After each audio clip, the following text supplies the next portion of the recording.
On today's installment of the Baseball Banter Broadcast, we're going to get a little controversial. Pete Rose's name has been brought back up in the baseball news cycle, in the baseball world, and throughout baseball Twitter. And most people will tend to come down on one of two sides. I found myself previously on one side and now on the other. What sides those are, let's get into it.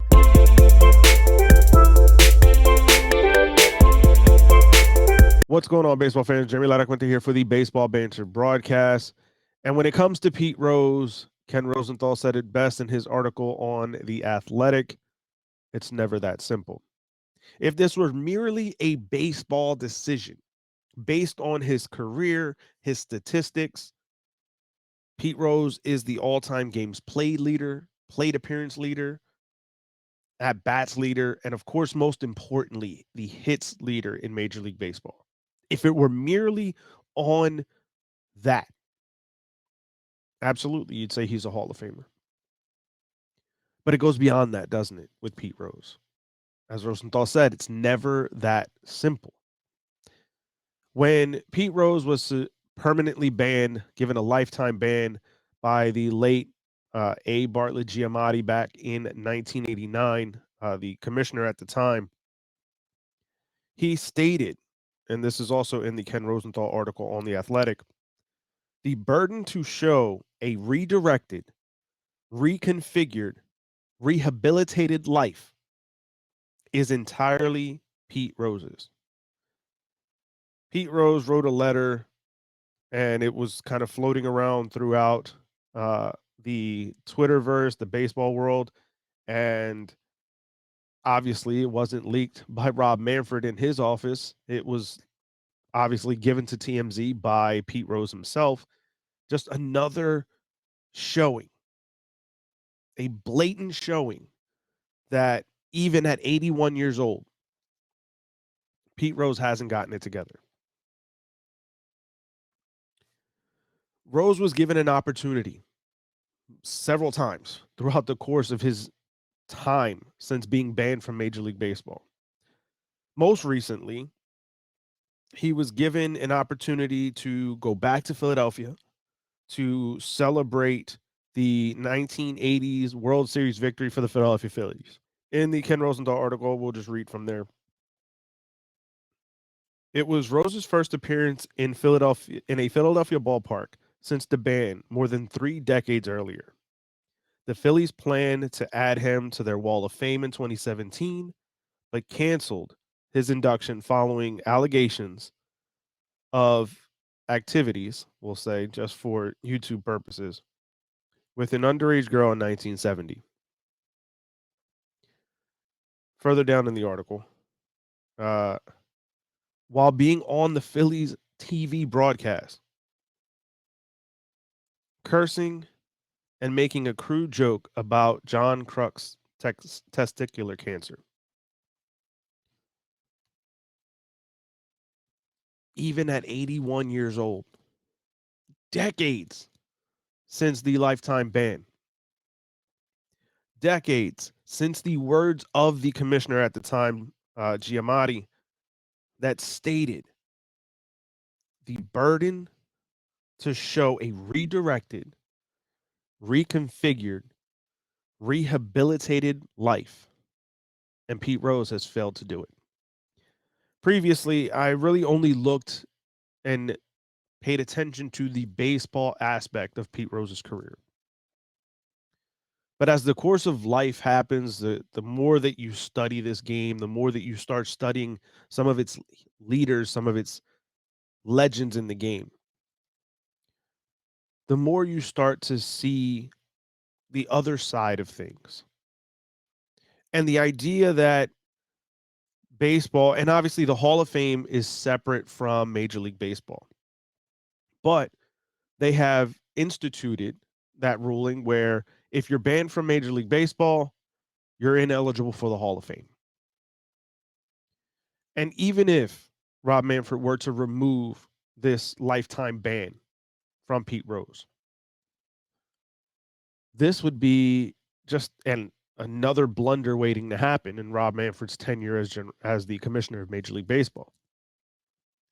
In the article, Ken Rosenthal also says that, Rob Manfred is let me see where it is so I can quote it exactly. Commissioner Rob Manfred would be unwise to lift Rose's lifetime ban, which is the game's all-time hit leader received from the late commissioner A. Bartlett Giamatti in 1989 for betting on baseball. Rose is a wild card who could embarrass Manfred and the sport at any minute. Manfred, a labor lawyer, is not the type to take such a risk, nor should he. And I agree 100% with Ken Rosenthal. Sadly, the only possibility for Pete Rose to ever, in my opinion, even get any sort of consideration for heading to the Hall of Fame is after he has passed. Because at that point, he's less likely to be able to embarrass the sport once he's gone. It's a sad fact of life that that's what it would have to be for the all-time hits leader in Major League Baseball.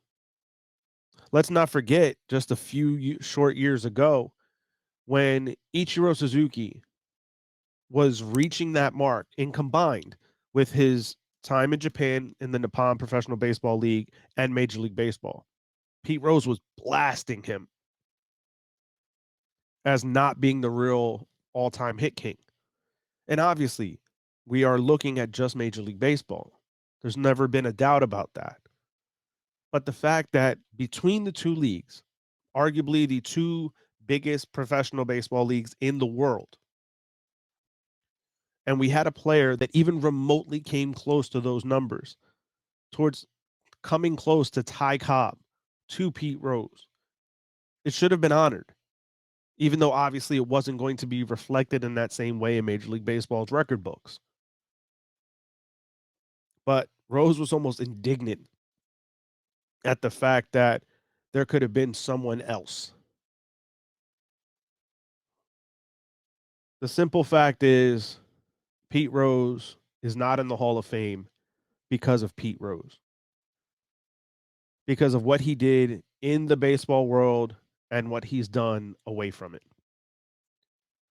So, should Pete Rose be enshrined in Cooperstown in the Baseball Hall of Fame? No. But I want to hear from you. Let me know your thoughts, your feelings down in the comments. Obviously, this is going to be a controversial topic for a long time to come.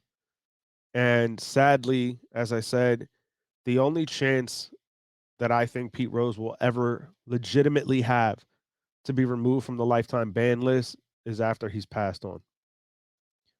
But again, let me know your thoughts down in the comments or find me over on Twitter at banter_baseball, and we can keep the conversation rolling. As always, keep it locked in to the entire GLMG family with WeSibs, the Granny Geek Show, and of course, your favorite baseball channel, the Baseball Banter Broadcast, by hitting the subscribe button on all three channels to keep it locked in and up to date. If you want to show more support for us here at the Baseball Banter Broadcast, you can do so by heading over to our merchandise shop, baseballbanterbroadcast.com. You can use the promo code GiveThanks to save 10% on your Christmas shopping needs for the baseball fan in your life. If there's more content you want to see us provide here on the Baseball Banter Broadcast, you can do so by leaving a comment down below, find me over on Twitter, and reaching out. We can find out more of what you guys want to see here on this growing baseball community.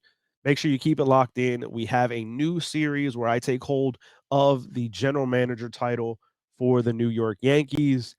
That was a fun series to do. So keep it locked in. We're going to be doing more of those throughout the course of the offseason for different teams. Let me know if there's a team you want to see me run as the general manager, and we can make that happen for you.